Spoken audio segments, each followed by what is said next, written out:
Welcome to this evening's Diversity, Equity, and Inclusion Women's Panel on the Starboard Portal. U.S. Sailing is very pleased to have a great group of panelists this evening, with a wide range of sailing experience and various roles throughout the industry. Tonight's topic is very important as we continue to work together on progress within our sailing community. And I want to specifically thank Amy Sinclair, the CEO of Women Who Sail, who really provided leadership and guidance and for tonight's panel on the content, as well as engaging tonight's panelists throughout the industry. Tonight's topic is very important as we continue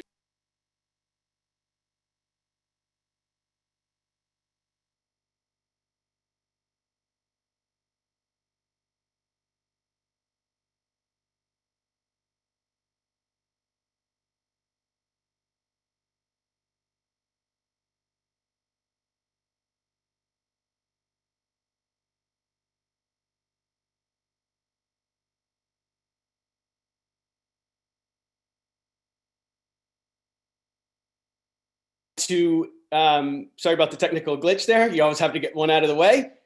It's my honor to welcome tonight's panelists, as well as to introduce Skipper Jen Harkness, who's going to be tonight's moderator. And with that, Jen, take it away. And thanks, everyone. Thank you so much, Peter, and thank you for U.S. Sailing for providing this venue and platform to talk about really important issues. And is the screen good? Because I see Peter's screen on there.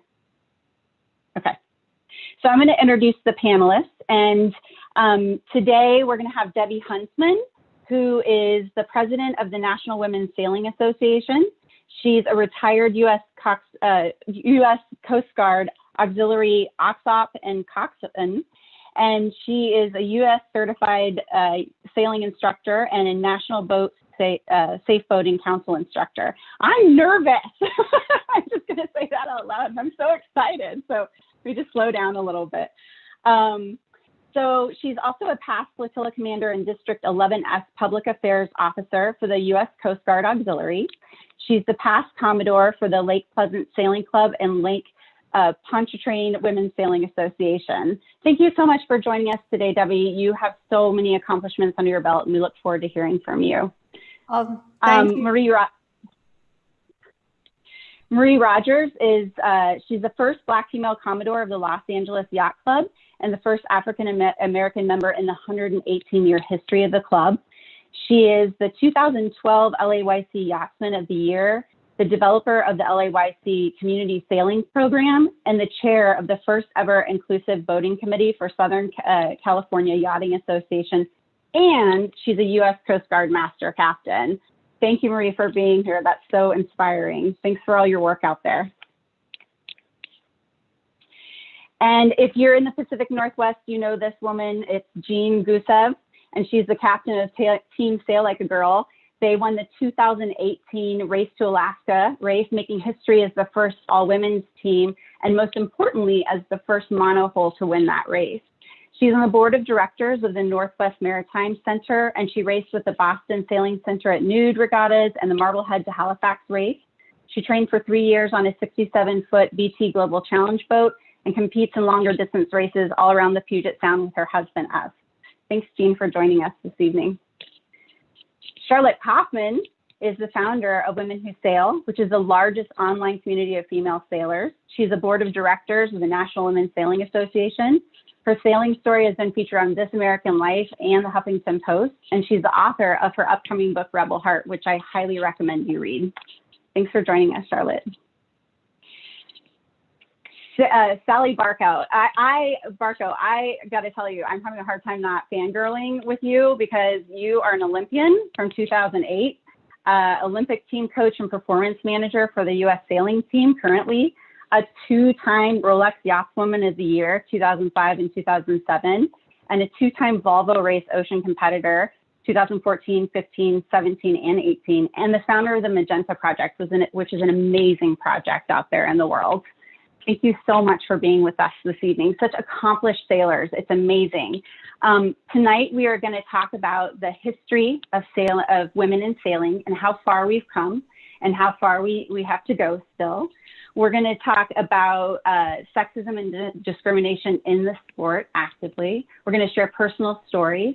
We're going to go over the economics of why having women in sailing is important. And we're going to finish with some really tangible, practical solutions on what to do to help grow this sport and make it more inclusive.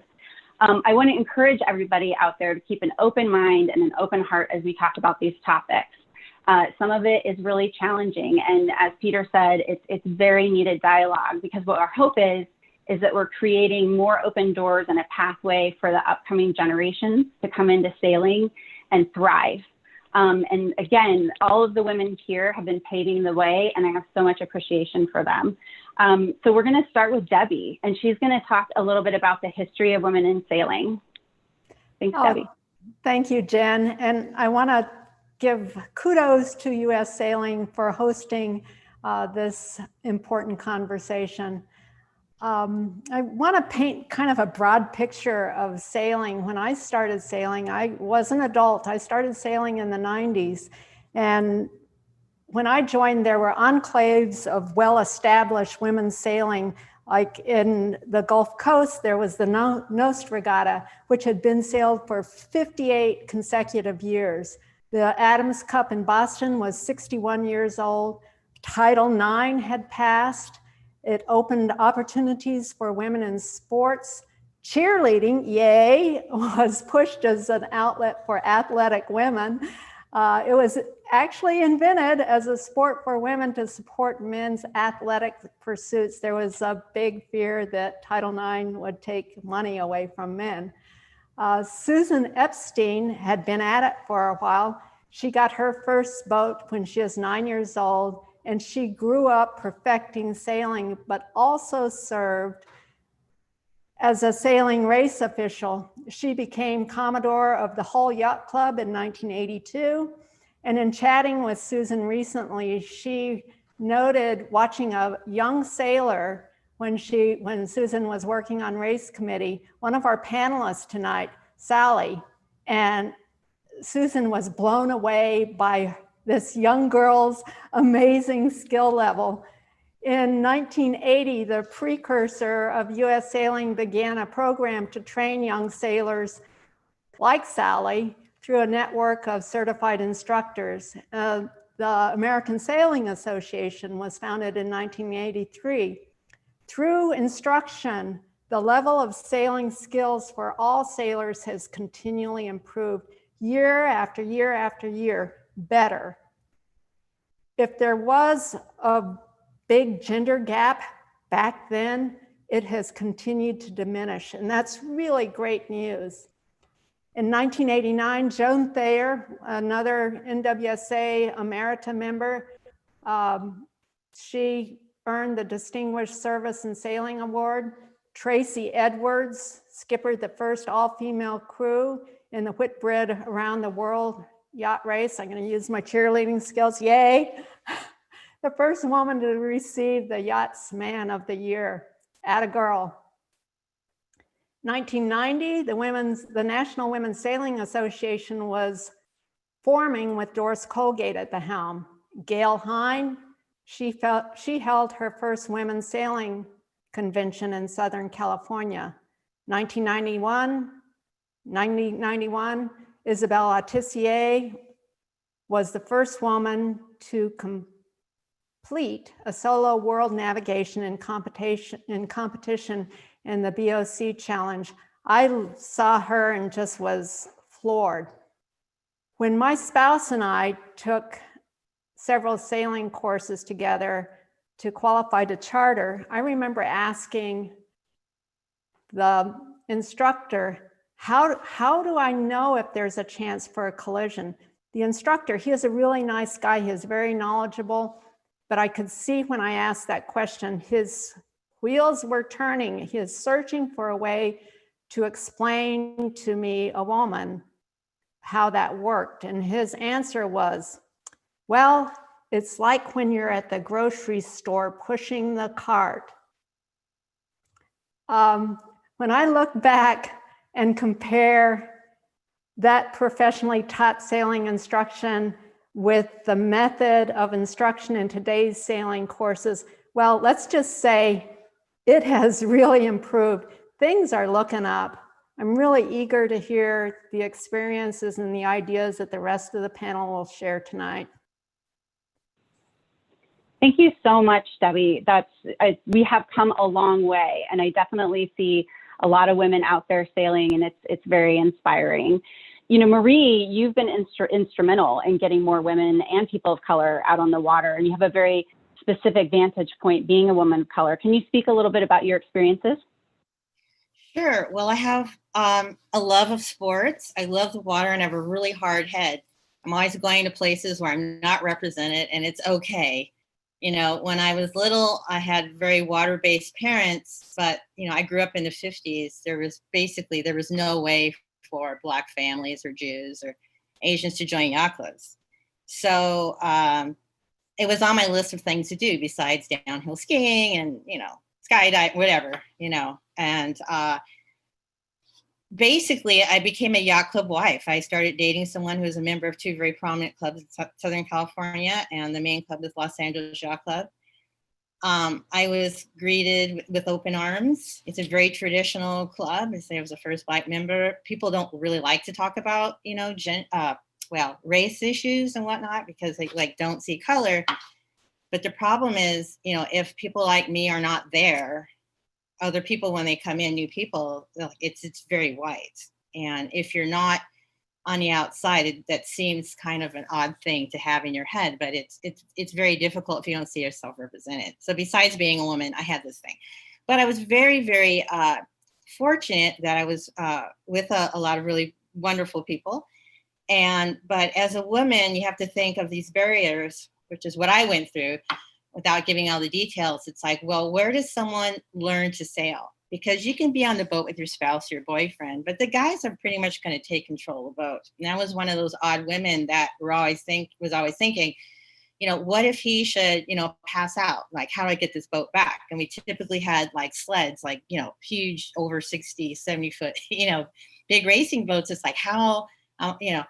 And in time, I had to go off on my own, get my own sailing lessons. He was very kind of challenged by that whole notion because he wanted to be my teacher. And he's a wonderful teacher. But I couldn't get my hand on the helm enough. Debbie's cracking up. We've had this conversation. I'm like, why am I letting this out now? Why can't we tag? You know, I had all these questions. And in the heat of the moment, it just doesn't get broken down. So I decided I want to become a sailing instructor, right? So okay, let's say you don't have my situation. You want to learn to sail. Who's going to mentor you? How are you going to get on the boat? How are you not going to make a fool out of yourself? And if you're a girl, you know, how do you know you're not going to be made fun of, or the teacher is going to be really rough? And all of us, you know, have our stories about what can happen on a boat if the guy's not, you know, real together. It's discouraging. I mean, I got to the point in my club that husbands were very encouraging of my efforts. It was really the women I got flack from because their husbands were coming to me and asking me to get their wives to like sailing, like to teach them how to sail and, you know, do that thing where you women on water, where you guys, you know, have picnics and just to get her used to the boat. It's been very successful, but not all ladies, you know, are involved with that. So that's one of the challenges, actually, trying to get more people on the water, especially like Debbie and I, we didn't start as kids. And then there's the next level. What if you want to go offshore? Like, I'm all about, like, oh my God, I'd love to be Sally. Like, talk about fangirl. Hell yeah. I'm like, I'm still trying to learn exposition. Like, I'd love to be like, you know, a serious navigator. But like, women like me, like, who's going to take care of the kids? Who's going to take care of the house? And what if my husband's not cool as me, you know, sailing with a bunch of guys that he doesn't know? And so there's that. And most big boat owners are men. Their wives are not cool with, you know, women crew, or the male crew don't want to have to deal with women crew members. So no matter what our backgrounds are. So that's a huge challenge. And then, you know, are you a woman who can afford, you know, to spend a couple $100,000 on your own boat, and then tens of thousands of dollars on top of that, training a crew, buying sails? I mean, so it's pretty exponential. Wow. Yeah. Thank you, Marie, for sharing all of that.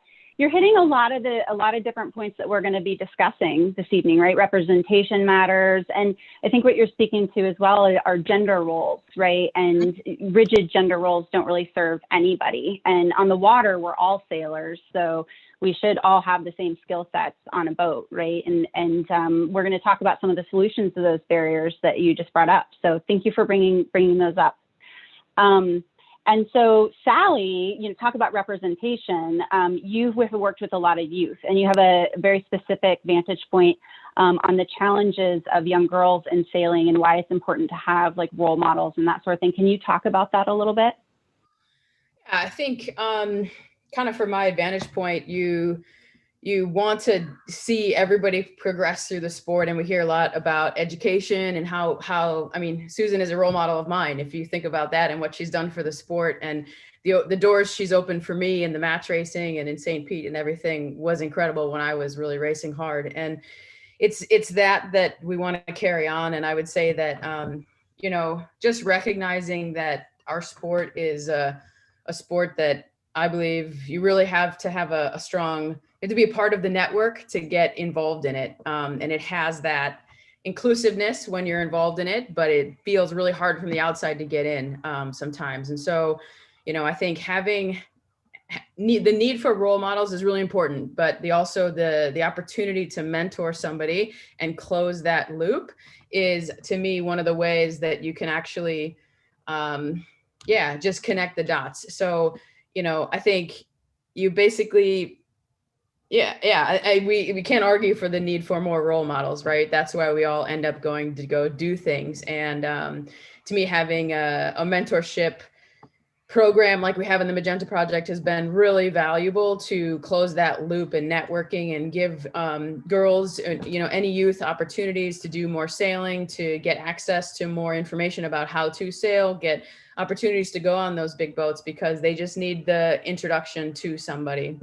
And, I think that also speaks a lot into the other part of it, which is sort of upskilling. So that education part of it, which is really on the clinic side, how do we teach more women in general and specifically youth? How do we teach them how to know more about boats, whatever they want to know more about in an environment which is really accepting, which is really open, has a really open vibe for anybody to ask questions, which is like, really adding confidence to those, specifically those young girls who want to know everything about the sport, so that when they have that chance from their mentor, from their role model to give a go on a bigger boat or a different opportunity, they have those skills so they can jump on a boat and say, I can load a winch because I learned how to do that because I was in that environment where I learned how to do it really quickly.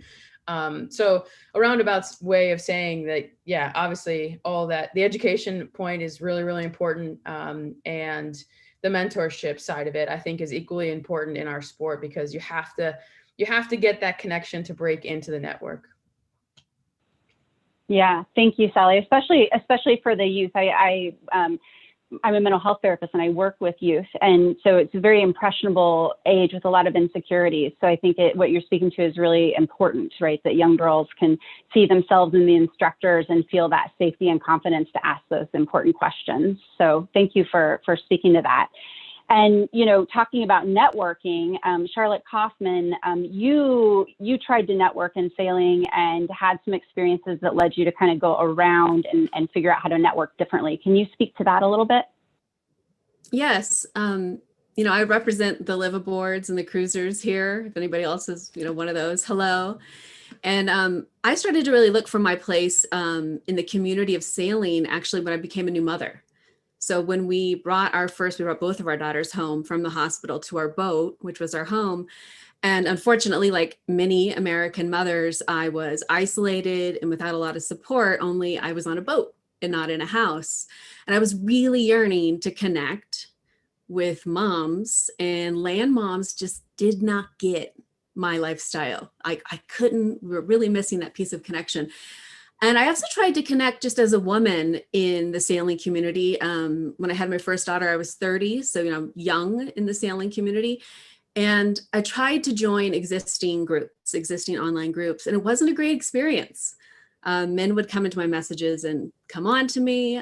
If I tried to post comments or share my enthusiasm, especially as a new sailor, I often felt like they wanted me, like I should have already known the questions that I was asking. It wasn't welcoming or friendly or supportive. So I finally got sick of it. And I just thought, I'm just going to make my own group. This was about the time that Facebook was putting more resources into the Facebook group feature. And I had made a handful of friends with sailing women through their online blogs. They were all living aboard and actively sailing. So I made a group on Facebook. I just named it Women Who Sail. And I invited them. And I said, you know what? Invite other women if you know them. And let's follow these rules. Let's actually focus on being friendly and supportive and kind. And if we disagree, because we will, this is the internet, this is real life, let's be respectful. Let's respectfully disagree. This is an art form. Let's try it. And if we can't do that, if we can't respectfully disagree, let's just scroll on by. Let's skip the mean comments, what so often you see in online communities. And we, to this day, we've stuck to these guidelines. And what started as a group with less than 10 people, now when you count our main group and all of our regional and topical subgroups, there's over 50,000 members in Women Who Sail, which just speaks to the need for a community that is friendly and supportive and welcoming for women on the water. It's been great. It's been amazing seeing it grow. Yeah, thank you so much, Charlotte.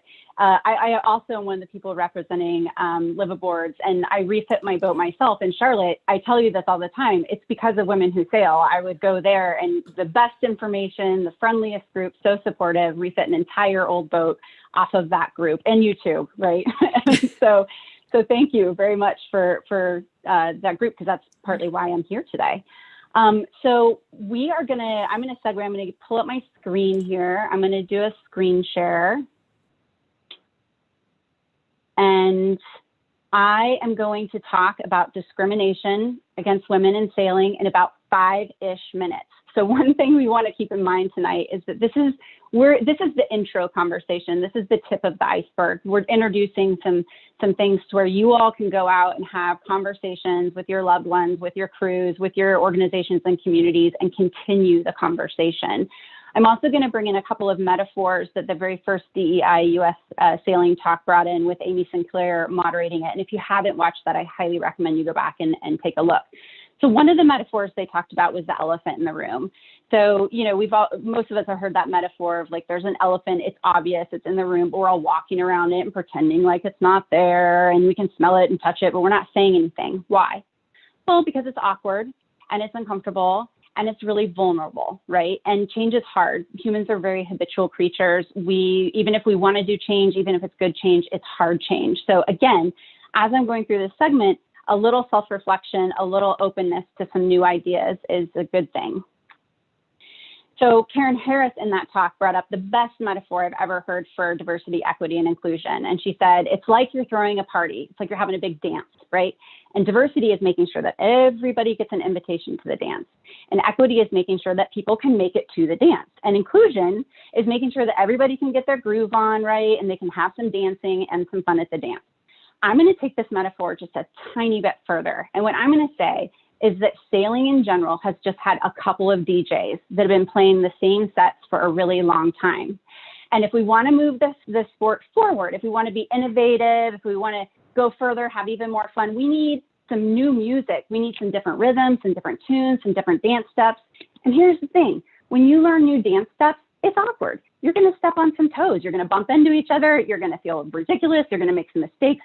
That's okay, because the intention here, remember, we're a team. We all love sailing. We all love dancing. We want to be really good dancers. So really, you could just sum up all of this into what sailing needs is Beyonce. Pretty much Beyonce would just fix it all, okay? That's a punchline.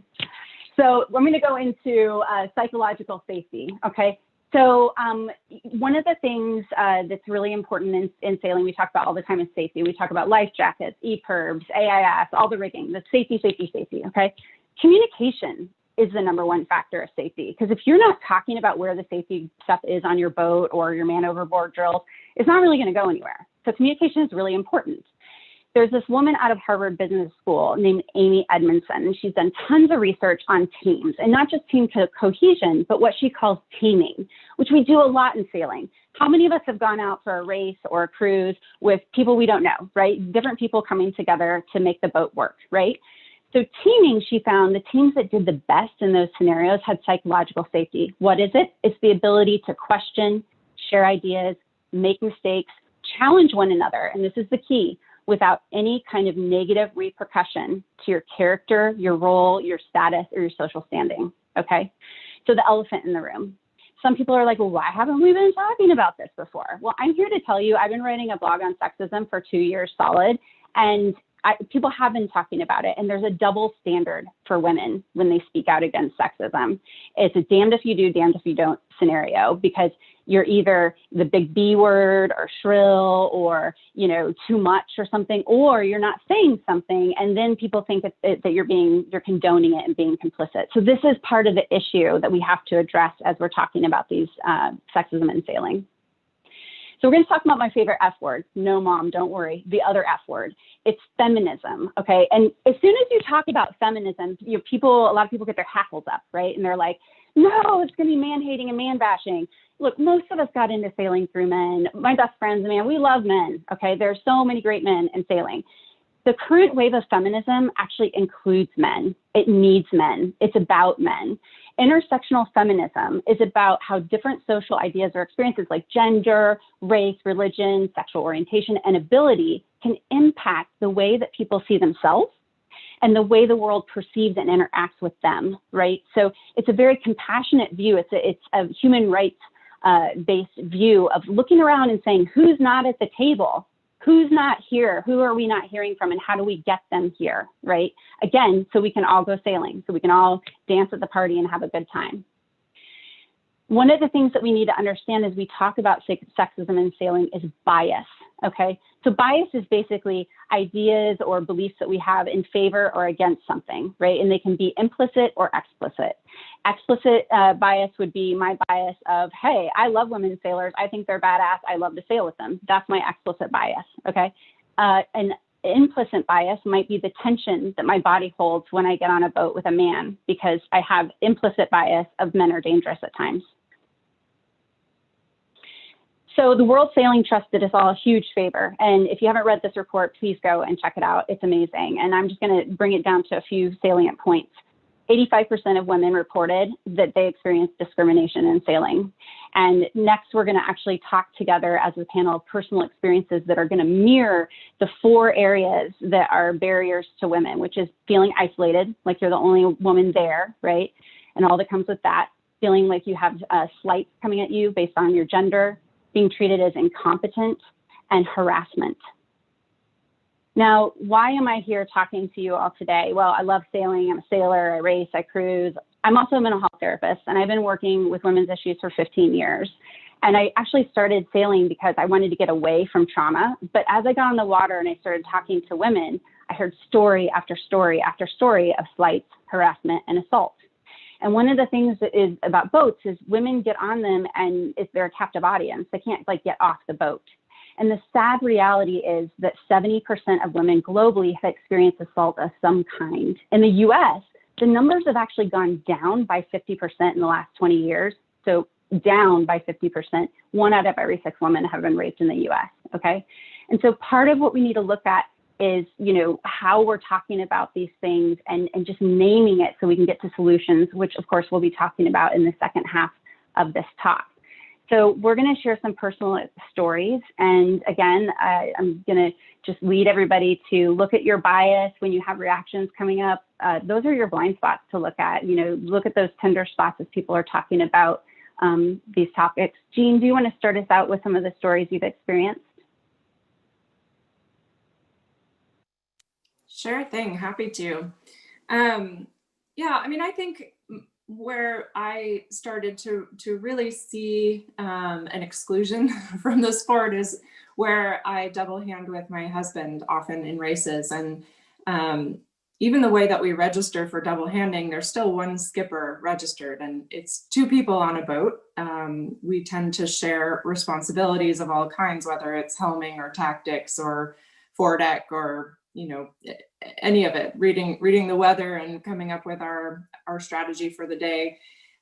So where it really hit me was at the end of the race that we won a few years ago, where my husband was provided the trophy and congratulated in front of a room full of people. And it was a double-handed race. And I thought, okay, was I not there? So that's where it started. But, you know, when I decided to do the Race to Alaska with a women's crew, that's where it really started to hit home for me, and where I became very much aware of the minority that we are in this sport that I love. I decided to put together a women's crew that had kind of mixed experience. So we had 3 people that were either new or relatively new to sailing on our crew of 8. And we were doing a 750-mile offshore race to Alaska, unsupported, you know, no engine allowed in our boat. So we had to be able to sustain ourselves. So I picked women that were adventurous and, you know, that I knew could learn the skills that they needed to have. And I also balanced our team out very much with very competent sailors. And we had quite an adventure. It became evident to me on the docks before we left the kinds of conversations that we were having with people. So a lot of the questions that we would get would be things, as an all-women's crew, how are you going to get along on the way up to Alaska? Where are you going to put all of your stuff? You know, are you nervous? Don't you know how dangerous this is? You could die. Do you think you're going to make it all the way there? And what we were hearing, the questions asked of the boats that were next to us that were either a male crew or a mixed gender crew were things like, what's your strategy? You know, what are you thinking about the weather? You know, kind of go get them and go for the adventure and take the risk. And we weren't hearing that same, we weren't hearing those same words on our end. So when we won the race, it was most remarkable to people that we were an all-women's crew and we won. It wasn't most remarkable to people that we were the first monohull to win. Something that people had said would be impossible for a monohull to ever win the Race to Alaska against trimarans and catamarans, that multi-hulls would always, you know, would always dominate this sort of a race. And so it became very remarkable that we were an all-women's crew. When you look at the headlines that were published around the race, it was that an all-female crew won the Race to Alaska. So this is where I really started to feel, at my core, the challenges that our sport still has. And it's where, you know, all of those voices leading up to the race started to ring back of, you know, you could die and this is quite a risk, and you know, you're taking a very you know, a high performance boat, and you know, have you thought that through? And I would say that we thought it through. Yes, we were very prepared. Yes, we were probably the safest boat that was out there because we spent so much time talking through, you know, how we keep each other safe. How we provide support to each other. We had a life raft. We were one of few boats with life rafts. We had every safety piece of equipment that we could have had on board. So yes, we had thought it through. Yes, we had a strategy. Yes, we had, you know, tactics that we were very aggressively pursuing out on the race course. Yes, we were scared, but no, we weren't going to let that stop us from, you know, going and driving towards this adventure that we were all really hard focused on as a team. And so, you know, I think that was very eye-opening to me, and it really made me want to take the work that we were doing and translate it to other women and help others to really see that we can ask more of our sport, that women need to be better represented out there, and especially in the competitive landscape. And I know that the audience tonight, you know, it runs the gamut. I come from a racing background, but, you know, cruisers as well. And, you know, all walks of boating life, we need more representation of women in our sport so that it's no longer remarkable when a a team wins, that they're an all women's crew. Absolutely, Jean. And I was glued to the race tracker when you all did the first and the second race. And, that's another point, is that, women, we tend to have to work extra hard, and there's a lot of expectations that we're perfect at everything just to get a seat at the table, right? And so I think you're speaking to that as well. Sally, you have a couple stories you wanted to share this evening. Yeah, sure. Not so far off that same with the all-female crew, but this one kind of, it still is really stuck with me, because it really was like, I felt it was like an attack really specifically on the skills that I had brought to the table. And it was with SCA, so all women's crew and the Volvo Ocean Race. And it was specifically with we had import races for that at each stopover. And this was coming off of, so I was the tactician for the import races, and this was me coming off of 10 years of Olympic sailing, double world champion.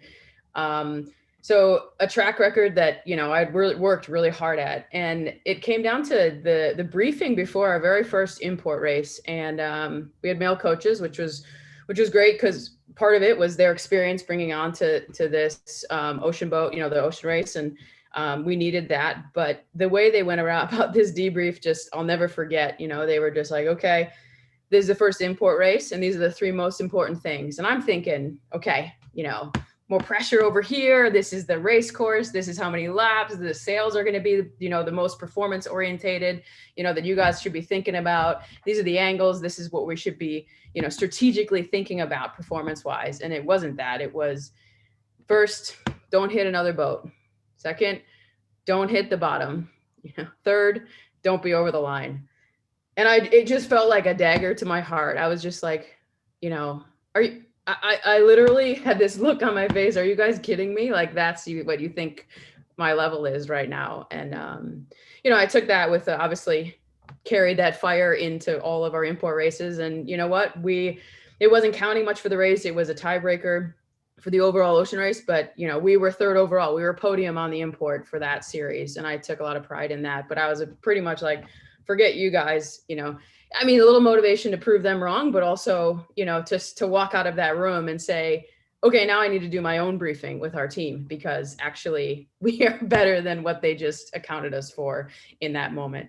And I guess the other one I'll share is a little bit more recent, but obviously I've been doing a lot more coaching recently, and coaching, you have to deal with your own rib and trailers and all this other logistical side of things. And I was in Australia, and this one was it fired me up as well. So we needed a tractor to pull a trailer out of the water so we could put the rib in a container. Simple process, 1, 2, 3 situation. And I just came across this gentleman who wouldn't take my advice on what we needed to do. So the trailer just simply needed to get transferred to the container so we could load it in.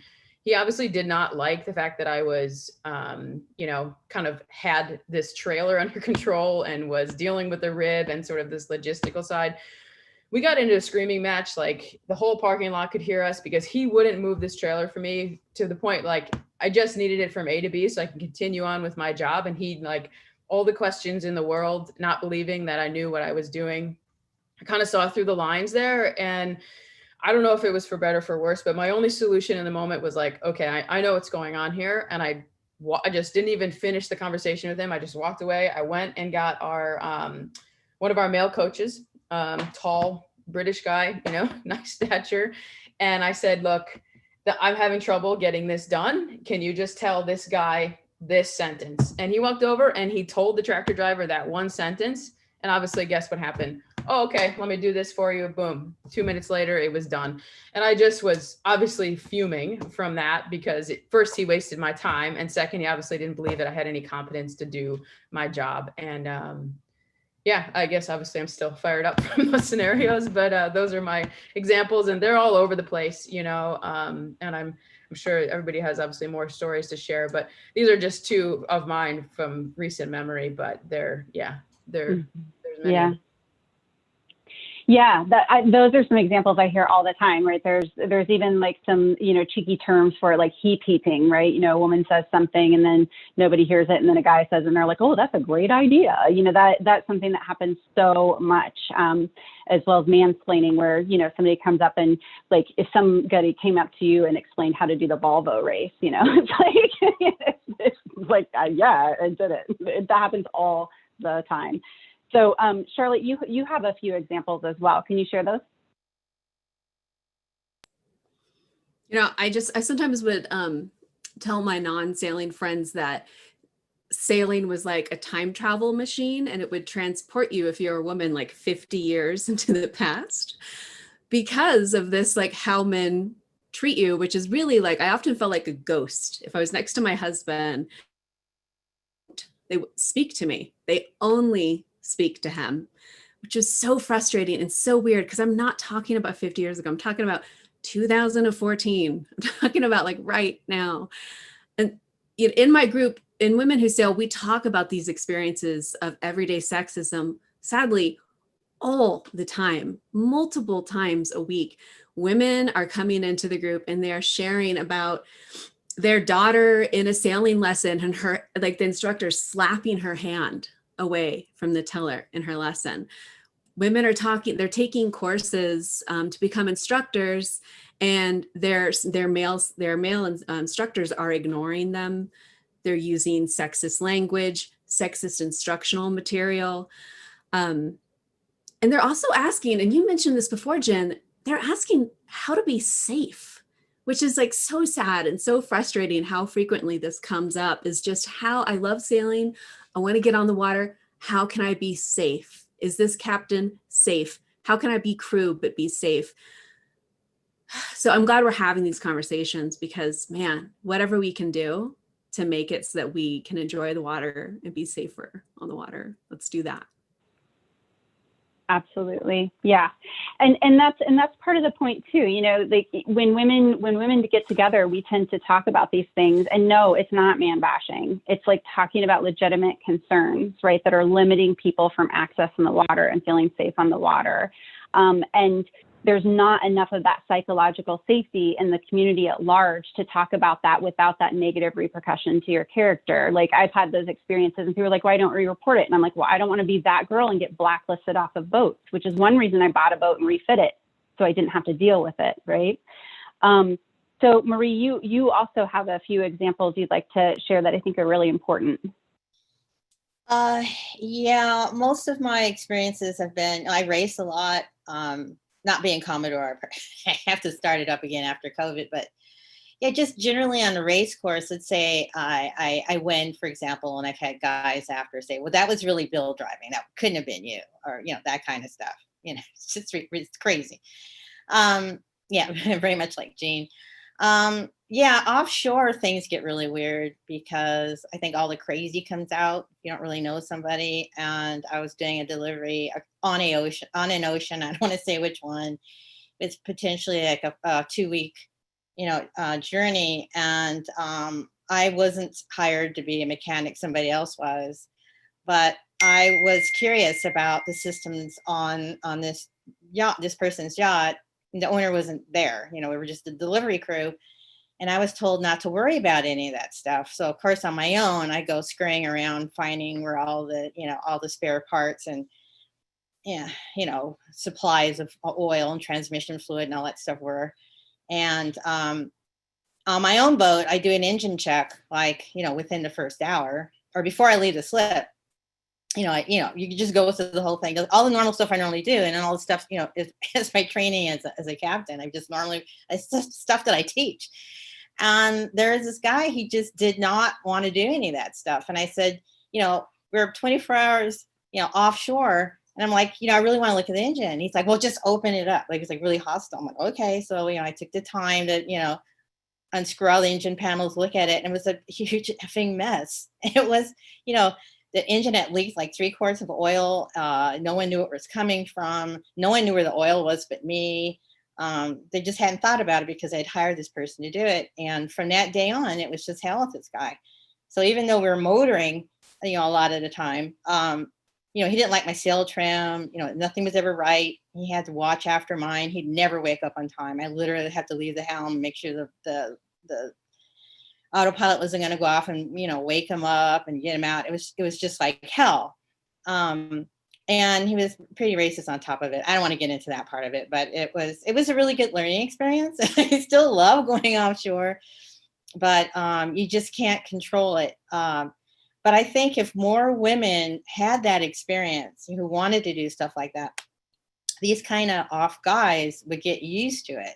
So hopefully, Sally, your Magenta mentees, and, you know, Debbie, the people you work with, all the people that we, you know, women that we work with, hopefully they'll have a better future, and this kind of behavior will slowly die out. Yeah, that's one thing that I know that I've spoken with several of the panelists before about is that we just want to be seen as sailors. We're all sailors when we're out on the water, right? And, you know, to have that equality at some point, but we have to have the equity of opportunity to show it, to be able to do that. So thank you for sharing that, Marie. Debbie, you have a really great example. Can you share a little bit about your story? Yeah, when I started sailing, I was a desert dweller. I didn't know squat about boating. So I joined the Coast Guard Auxiliary so I could learn stuff. And I was really lucky because in the Southwest in D11, they actually had a small cadre of women coxswains, instructors, and even a few female qualification examiners. I think that's probably unusual. The Coast Guard operational officers that taught everyone equally. It was the same training, was available to everyone. If an auxiliarist needed help, they got it. I got a lot of it. The texts were the same, the tests were the same, the qualifications were the same for everyone. It was standardized, and that kind of equaled equality. So I literally took every boating class that they offered, from navigation to weather. I joined the boat crew program and eventually became a coxswain. They had an aggressive education program that helped me learn to teach, and it solidified what I barely knew because I would teach what I just learned. And I had an active role in the flotilla division and district leadership. I had 16 years of service and learning when I moved to New Orleans, and I was really excited going to Lake Pontchartrain to have a chance to teach, patrol, and learn more while I was there. It's a challenging place. So I eagerly started attending the flotilla meetings. I'd show up, I'd sit in the center of the room near the front month after month. Most of the time I sat at a table alone and listened to the plans for all the on the water training and patrols, even helo ops. I'd stand up during the flotilla meeting and tell them what I was doing. I was teaching, learn about sailing things to women at the New Orleans Yacht Club and Southern Yacht Club. And they actually met in the same room that the auxiliary did. While I was recognized, I wasn't included, except for a request to bring a dish to share at a party. Nor did the leadership check out what I was crediting that flotilla for the work that I was doing for LASS. They couldn't have cared less. So I was feeling very left out and frustrated. So I dressed my uniform.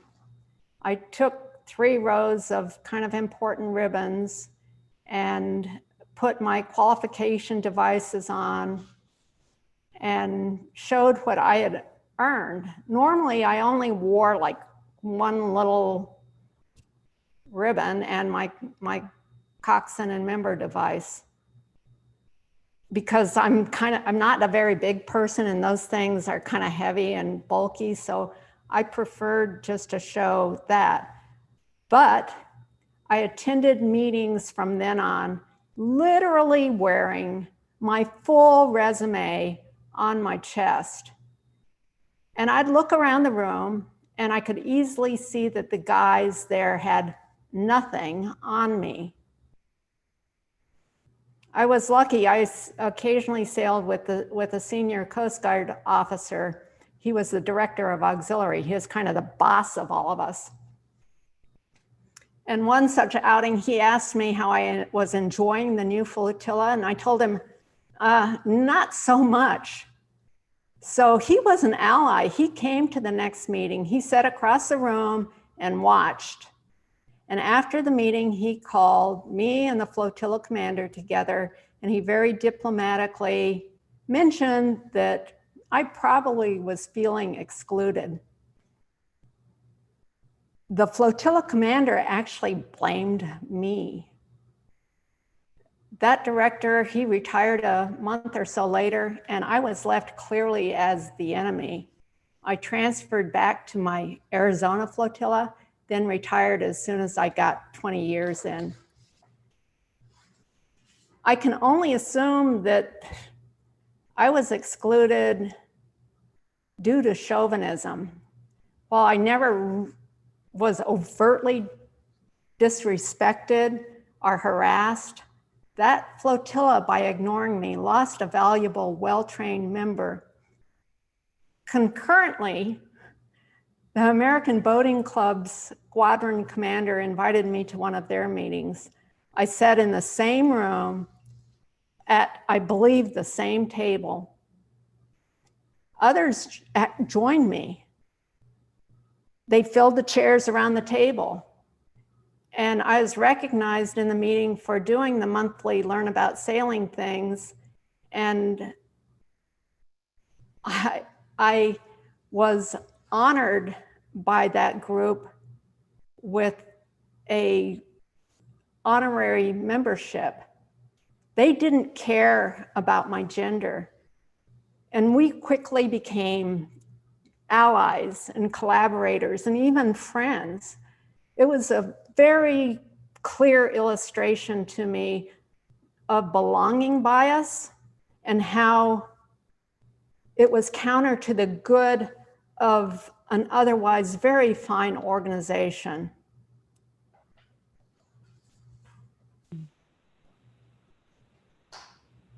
Debbie, that is an extremely powerful story. Thank you for sharing that.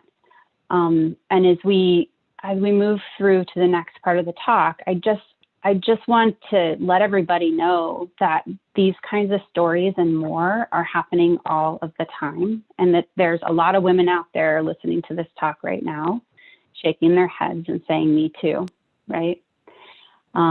So if this panel can't appeal to your heart and can't appeal to just that's the right thing to do to address these issues, then we're going to shift to the next part of the panel, which Jean is going to appeal to your pocketbooks and the bottom line of why getting women into sailing is going to make you some money.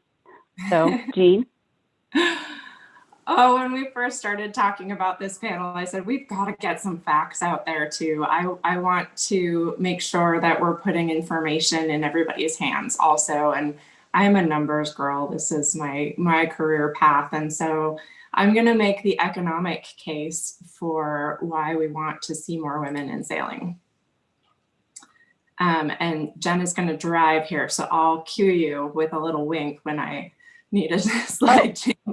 We're good. Go to the next. So women in the workforce. Women have an integral role in the workforce and are well educated. If we put kind of the pandemic unemployment aside, the numbers of women in the workforce has been increasing over time. Let's go to the next.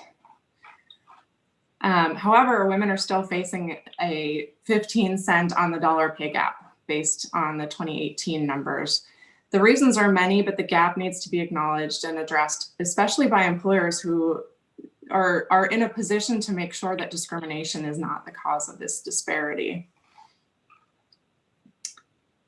So in addition, having and raising children or caring for a family member still tends to fall on women, and significantly more mothers are reporting career impacts when they're caring for someone in their household. These career interruptions can have a really meaningful impact on the course of a person's career, especially for those that are still advancing through their path or are early on in their employment. I know a lot of mothers who've had a difficult time re-entering the workforce after time off to care for young children or to care for a family member. And I'm sure all of you have lots of examples of women that you know that have had that challenge of getting back into the workforce after months or even years away. So despite these challenges, though, women are the driving force behind purchasing decisions in the United States, and they control the majority of the wealth in the US. Salaries for women are growing, and within a decade, they might surpass the salaries of men. Women's interest in boat purchasing is on the rise. There's an enormous buying power, and the maritime world needs to recognize this in how they cater to women in purchases. We're starting to see more and more women represented in advertising for boating as the market is starting to recognize the weight and the purchase power that women have. And I've seen this in a lot of the magazines that I subscribe to and a lot of the local publications when you're looking at, purchasing boats and advertisements. There are women, more and more women behind the helm and more women that are in the cockpit of these boats. Boats are expensive. We all know this.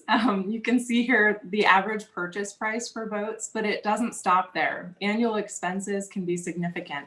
Insurance and mooring, but also maintenance and upkeep. I am very lucky to be married to a marine mechanic, so my upkeep costs are maybe not what they are for many, but I know that even in our household, a decision to buy a new sail for our boat is pretty much in line with buying a new car for our household. It's meaningful, they're expensive. There are alternatives to boat ownership available in boat clubs, fractional use programs, shared ownership that can help defray costs. With the pandemic, though, I think we're seeing a real rise in new boaters. There are a lot of people that are looking for ways to escape their four walls and get out on the water. And so there's been a real increase in boat ownership in the last year. Women are still, though, grossly underrepresented in prestigious events. The ocean race had 0 women in 2008 and 2011, and only 13 women on a single team in 2014. They finally addressed this in 2017 by taking the step to limit male-only crews to 7, while teams with at least 2 women could sail with 9, and skippers could have 10 sailors if it was a 50-50 split. So now more women are also taking on the Vendée Globe, but if you look at the rest of the statistics on this page, most of these races are still under a quarter of, 25% or less of women, and some of them still have no representation at all. And then finally, women are underrepresented in leadership, in board of director roles, judging and race officers, college coaches. Many boards are examining their diversity, equity, and inclusion characteristics to address this disparity and also disparities with race. I know that boards that I serve on are closely looking at these issues to ensure that we have good representation in leadership and that we're moving the needle towards a more diverse group. But given the shift that our society is seeing in the role of women as well-educated, career-driven decision makers, increasing the numbers of women in leadership will recognize the importance of our role as leaders in the sport that we love. Those are some statistics for you. Thank you, Jean. Yeah, again, want to reiterate, look around your clubs and ask who's not here and how do we get them there? Get some Beyonce. So Sally, this segues perfectly in for the solutions part of the talk. So we're going to get some really tangible ideas of what you can get going in your communities. Can you talk a little bit more about, the Magenta Project and how to get more girls and women into sailing? Yeah, for sure. I guess first thing I'll say is just like, I can't encourage women and young girls of any age just to, if you want to go sailing, take it on and get out there. There's always a pathway. So whatever I say might not be the perfect pathway, but you can find it and get on the water. A testament to this whole group here. So take that opportunity. If you don't have an opportunity, there's a lot of things in the pipeline that have been working for a long time, but also more recently, some stuff that's been more successful. So with the Magenta Project, we found that kind of cultivating this mentorship program has been one of the most successful things we've been able to do, because it's just connecting people. And in this day and age, that's a very easy thing to do. That program isn't limited to just women, it's really powerful to have guys with connection to be mentors, and vice versa. So just want to highlight that it's not, that we see it as a big inclusive thing. How do we make this network more easy? And one of my examples is like, if you've ever been a skipper, you're always looking for a crew. And if you've been a crew, you're always looking for a skipper. And when you're on both ends of that, you think that, oh my gosh, I'm never going to find a boat to crew on, or I'm never going to find a full crew to make up my boat. And it's like that everywhere in our sport. So the more that we're just connecting, or better yet, connecting people who network with us to the right path for them to get on the water. And that's really what that mentorship program is about. How do we create more pathways? I think there's a ton of different ways. Something that comes to mind that we've done is a lot of, a women's day in a yacht club, whether it's from how do you just have women learning how to dock a boat, because that's the thing that's hardest to do, because the channel is really narrow and it's really hard to parallel park your boat in this little, space. And that's preventing them from going out and having confidence going sailing. To my mom used to give lessons how to back up a trailer, for her. She had moms come and they had youth kids, and we had a long ramp going down to the lake, and she would show them and then have them do it. And that gave so much confidence to those moms. Oh my gosh, now I can take my kid anywhere around the state of Wisconsin and help promote them in the sport, So there's a million ways you can do it. But yeah, clinics they're a really fast track way to accelerate women in the sport. And I love doing them in really high performance boats, because we don't often get a chance to get our hands on those more expensive high performance boats. And sometimes that takes funding. I would throw out there that we need more women's coaching in our sport as well. That's a definite. And, my solution there, it's not my solution, but it's been talked about, especially on the Olympic level, that needs funding. That needs its own resource fund to say, hey, look, you want to be the best women's coach in Olympics or in high performance or in youth or whatever, you can go to this fund and get a grant and get yourself that education to do that. So I would put that out there as a need that we need to make that happen.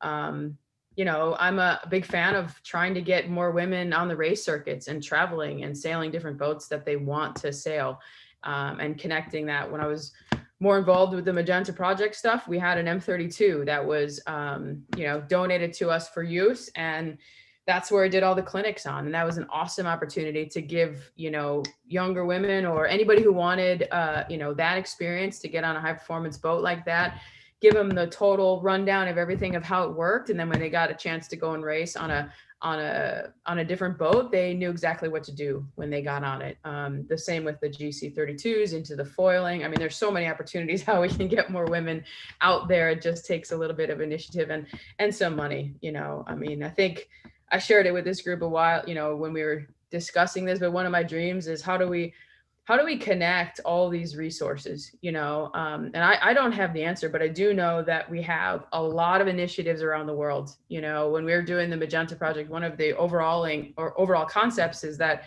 it's just maybe some place that all of these women who sail or women's networks or whatever can also go for some sort of resource and then expand, among them. So the women in Australia and New Zealand and England and everybody's connecting together. As this world gets smaller, we all have the same initiative. So I think that is the challenge. And then, my other sort of goal, which I think is as we all move forward, there was a lot of role models that I looked up to with, the Women's America's Cup and the Women's Volvo when I was growing up. And that was my oh my gosh, I think I can really want to do that. I wrote my university essay entrance exam about, being on the America's Cup because Dawn Riley was doing it and there was a women's team, and then when I got to that age and those skills, there was nothing there. So one of my big, there wasn't like an entry point for me. It was like starting all over. And now we still don't have women at that high level, because the sport is moving pretty fast. So one of my, pet peeves or dreams is to make sure that wherever we are, that we leave the sport, we make sure that there's the next generation is picking up right where we left off. So whenever I'm teaching those girls who are foiling on the NACRA or racing around the M32, I give them everything I have, because then actually they can start from where I'm at and overtake wherever we got. And that's what I would love to see. Yeah, thank you, Sally. Absolutely. It's a huge pay it forward, right? And we really, right now women are 51% of the planet, right? And Gen Z coming up is huge, right? And I work with those kids, and these kids really value diversity. They value talking about these issues, and there's a lot of them. So I think what you're talking about, Sally, is really important. We need to make it easier for them than it was for us, for sure. Marie, you have some great ideas on how to, increase membership in yacht clubs and get more people participating on boats. Can you talk a little bit about that? Sure. Well, we've been really successful with our community sailing approach, and we're one of the few yacht clubs that actually had sailing school, and it wasn't like an overnight process. I mean, the first presentation to the board failed. So we had to go rethink it. And basically we wanted to bring new members into our club who maybe did some sailing, like Sally when she was younger, and then wanted to, go off and do some other kind of racing or something.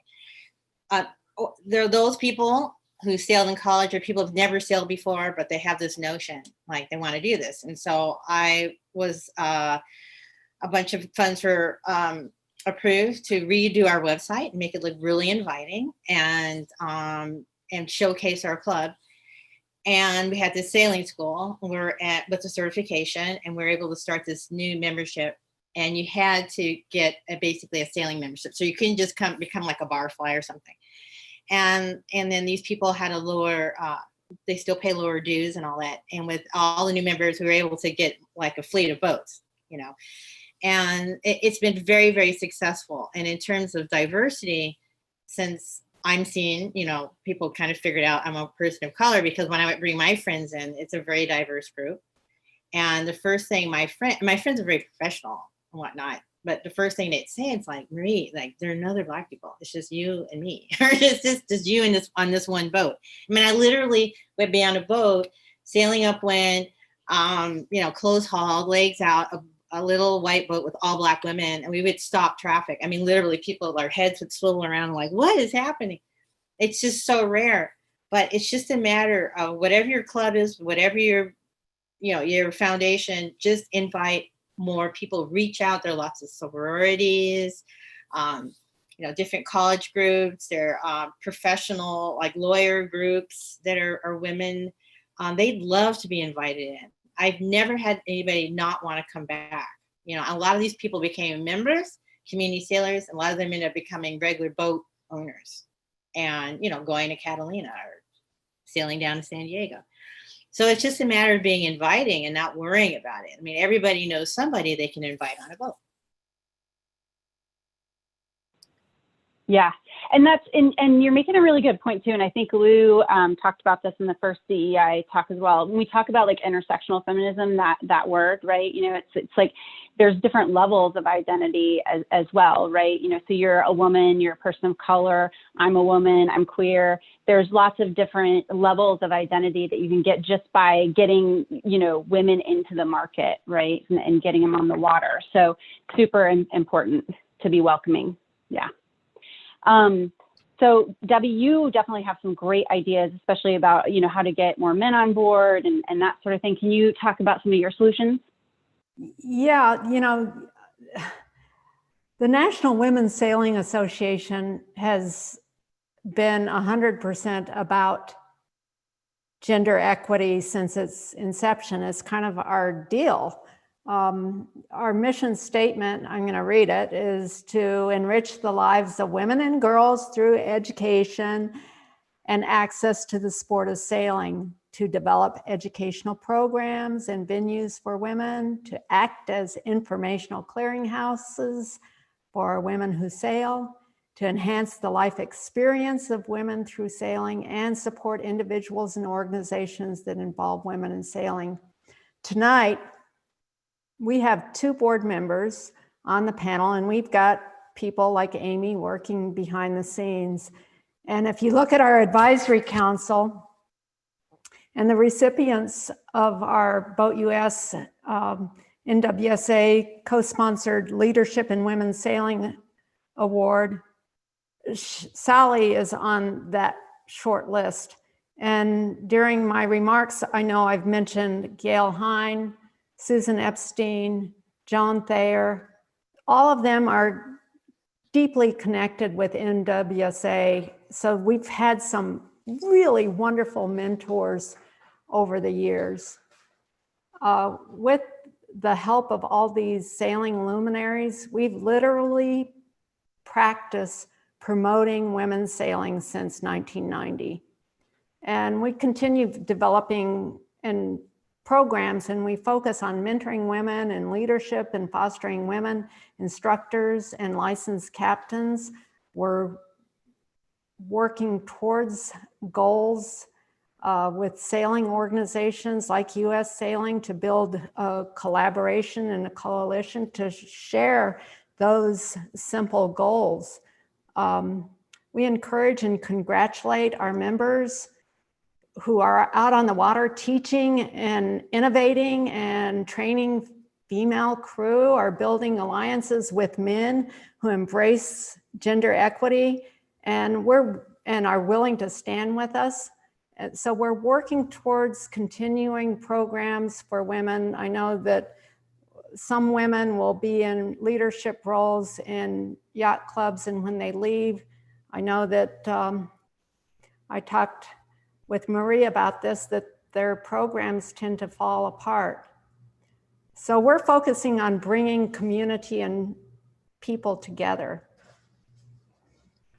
More and more sailing related businesses are realizing the big economic power that women sailors have, and the fact that these industries have traditionally kind of ignored and haven't spoken to women as their clients are purchasers.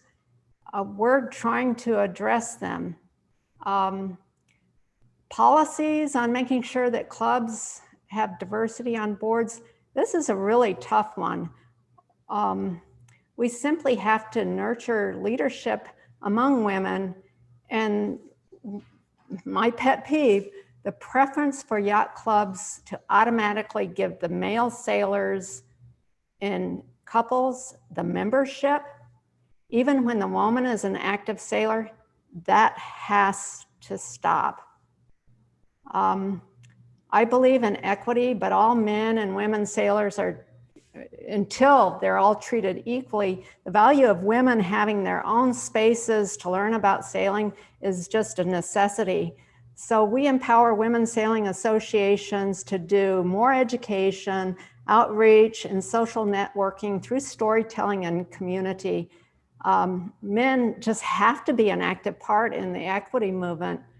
Men, as any wife knows, can be coached to be better allies. We recognize the efforts like safe sport and the inclusion of anti-harassment and bias that's taught to sailing instructors. These are tools that sailors, they learn to recognize the gender missteps, and it fosters an environment of being able to recognize bias. It's hard for people who are biased to actually know that that's a fault that they have. So we're hoping that we can find ways to encourage men to call other men out.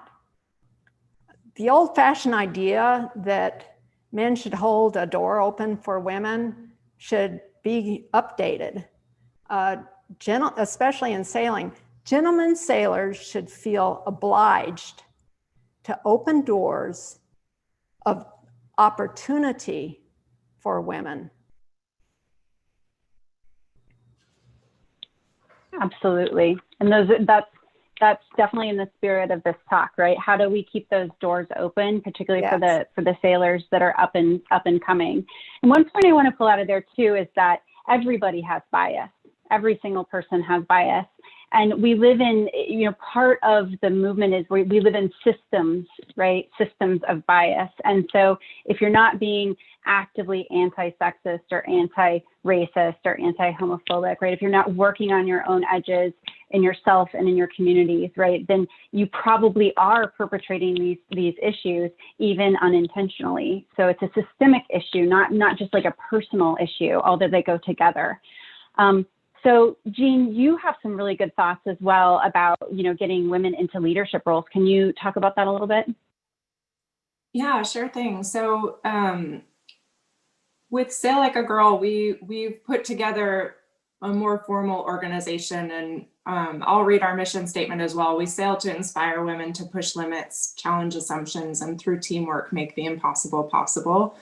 And really our efforts in coming out of the race are focusing on our community. I've never felt the kind of support that I felt coming out of Race to Alaska in my life in any other way. So while we had all of these naysayers and we had a lot of negativity that we heard going into the race, and sometimes that is the loudest voice that you hear, I think what was astonishing to me and incredibly humbling was the wide support that we received from our greater team, which was our community, whether it was our local Bainbridge Island community, whether it was the greater Seattle community, or whether it was an international community. And one of I think my scariest moments, people always ask me, what was your scariest moment on the race? It was when we got a Wi-Fi signal at the halfway mark and we were in first place, and I logged into Facebook and I saw what was blowing up online with people's reactions to our team being in the lead. And it was this need for me to do something about that when that happened. I realized that, as women in this sport and as a person who absolutely loves sailing, and I'm a woman, I now have a place and a voice in this community where I need to speak up and see if we can shift the needle. And where we shift is, I always say it's moving women behind the mast, right? So a lot of times women are in the role of foredeck. We're lighter. There are physical reasons for that, but one of the limitations of that is that you're not hearing the conversations and the decision making that's happening in the back of the boat. So you're not hearing the tactician necessarily. You're not hearing the skipper making calls. Things are often passed up and translated once or twice before they get to you. We need to move women to the back of the boat where decisions are made and discussions are had and tactics are tossed around, and devil's advocate is played, and and where voices are heard. When I'm out on my boat with women, even if they're sitting on the rail and I'm asking them to look out and speak out about wind that they see, or what other boats are doing, or what they're seeing out on the race course, so that they're part of that conversation. So we need to bring women into the discussion more, so that they're learning beyond just pulling lines. They're learning about what all is going into sailing. So our team this past year recognized this gap that happens, which I think there are a lot of learn to sail classes that occur out in our community, and oftentimes it's left at that. So we were seeing this real gap in courses that were available for more intermediate and advanced racing strategies and tactics. So we partnered with the Northwest Maritime Center and offered a 6-week class on the Melgus 32 for a group of women who had experience. They had to have a certain level of experience to be able to get out there on the boat, learn racing strategy. It was taught by a female instructor, And really what we heard there and what we've heard from our broader community when we've done information gathering and interviews is that women learn differently. We have a different way that we want to receive information. We communicate differently on boats. I know on our boat, there's no yelling and there are a lot of pleases and thank yous and, great job. Hey, you totally nailed that foredeck. We're encouraging of each other. But there's a real desire, I think, by women to have that kind of an experience. And so since women, learn differently, I think we need to look at what is being offered in our communities as far as classes and lessons go to try to advance women to those more intermediate and advanced skills in our sport. I've never, as I said earlier, I've never felt the level of support that I felt through Sail Like a Girl. Our teamwork spans our greater community, and the support that we got from people helping us with shore support to, just giving us a thumbs up, to a group of women who camped out next to our boat before we left for 3 days to root us on with a giant Sail Like a Girl sign. Those kinds of stories, I can give you a million of them. But also I think the support that we gave each other on our boat was unparalleled to anything I've experienced as an adult. Being a group of women in, a situation like a 750-mile race where we're on our own, we really pulled together in a really special sisterhood. And this happened in both years where, these women, I value them so highly in my life and the experience that we shared together on the race course, and, really pushing our own limits, but also helping each other push each other's limits too. We all were helping to get the best out of each other. And I think that can be unique to women's teams. So I'm really happy to have had that experience. I do a lot of sailing with mixed gender teams as well, and with my husband, and oftentimes I'm the only woman on board also, but there's something that's really special about women coming together and learning together, and the support that brings. So I think that, despite all the naysayers that I talked about earlier, this experience of being an all women's team has been a real gift. Absolutely.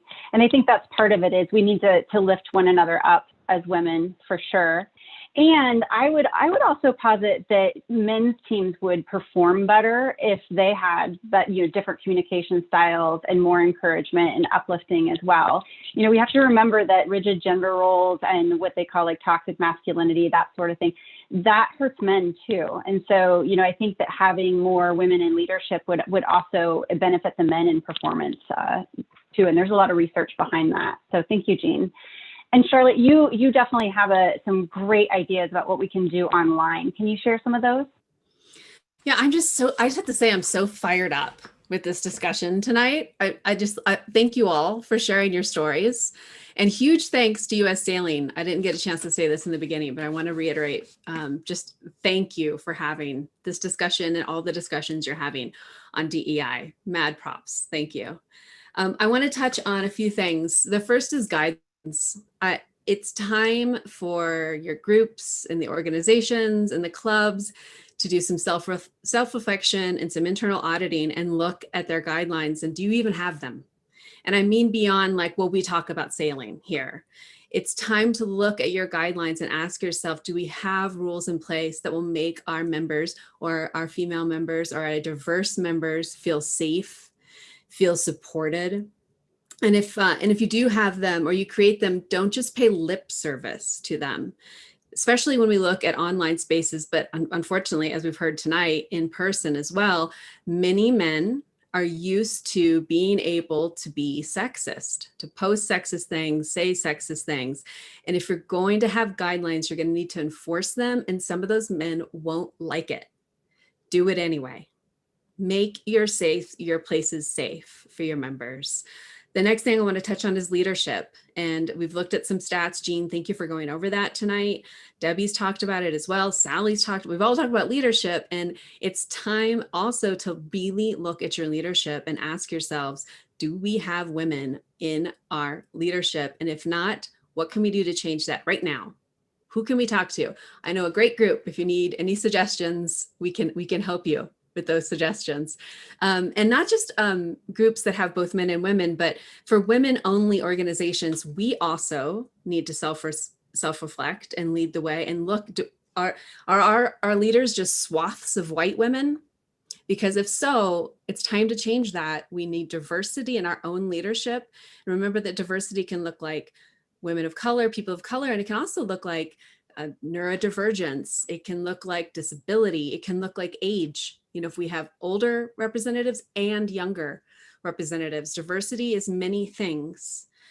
And speaking of age, and Jen, you had alluded to this with the younger generations. I just want to, bring that up again. When I couldn't find my place in the sailing community, I just went around what was out there and I created a place for myself. And we see the data shows that with each generation getting younger and younger, millennials to Gen Z to I think it's Generation Omega, these generations are they're not okay with this old-fashioned, outdated way of treating our fellow human beings. And they'll go around your organizations and our clubs.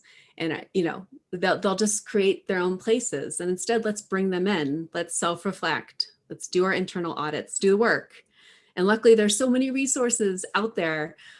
Definitely, I don't know if you're going to mention, Jen, what US Sailing has as far as DEI resources, but there's an amazing, if you go to the website, they've already created amazing resources. So take a look at the National Women Sailing Association, at our guidelines in Women Who Sail, and look at what's working for groups out there already. Yeah, absolutely. Charlotte, you're hitting on so many really, really good points, and we're coming to a close. We just have a couple minutes left, so we're probably not going to have time for questions. But I just want to remind everybody, right? Like, this is like the intro dialogue. These are conversations we need to have ongoing in our communities. For my part, I write about this stuff all the time. We have our Women Who Sail newsletter where we're writing about these issues as well. Learn to listen to people who have different backgrounds, different experiences, different abilities. Learn to listen to them is really important. I think we also need to have more official trainings on how to create psychological safety and diversity, equity, and inclusion, and all that good stuff. Policies and procedures on how to report harassment, right, without negative consequences to people's standing or getting on boats or that sort of thing. One thing I want to share that was really successful that we did here in Seattle is, I had the idea, and Sloop Tavern Yacht Club did the rest, where we ran a race where, like Jean was talking about, getting women in the back of the boat. I was like, why? We have a ton of women sailors here. It's a great community, but you look at the start lines and there's hardly any women. So we ran 2 races this season where the rule basically was like, you have to have a woman driving, right? You can have mixed crews, all that, but just a woman has to drive. And I want to share one story that came from that I think really nails it on kind of giving opportunity to show that we are good sailors. And one woman had been sailing on a boat for quite a while, and she drove the boat for the race. And then after that, the boat owner said, hey, you're really good. You're just as good as me, if not better, right? And so now she's getting to drive in more races, right? And she already knew that she was a good driver, right? But she just never got the tiller in her hands, right? So creating opportunities for women to be in the back of the boat, it's really pretty simple. I mean, literally, I was just scrolling Facebook and had an idea and reached out to the club. So, anybody can do that. So again, what Charlotte said, there's lots and lots of resources out there. There's lots of ways to have these conversations and the dialogue. I encourage you all to continue to do this, again, so we can, open those doors and make it easier for women. We do need some women-only spaces, right? So we can create that equity and safety, right, to where we eventually can get to equality. But we're a long ways from that at this point, and we got to have these conversations and look at gender roles and treatment and all that kind of stuff. So we're gonna close out this evening, and thank you so much to US Sailing for allowing us to have this platform and creating space for women to talk about these issues. My heart goes out to all the women sailors out there that have been listening and probably nodding their heads and saying me too. And, you know, I hope we did it justice for all the women out there. And thank you for all the men out there that, you know, really want to be allies and, you know, love the women in their life, love sailing, want to get us on board and help us get into the back of the boat and leadership. And thank you for that work and for all the work that we've got ahead of us. And I'm going to pass this over to whoever ends the session. And thank you, U.S. Sailing, again.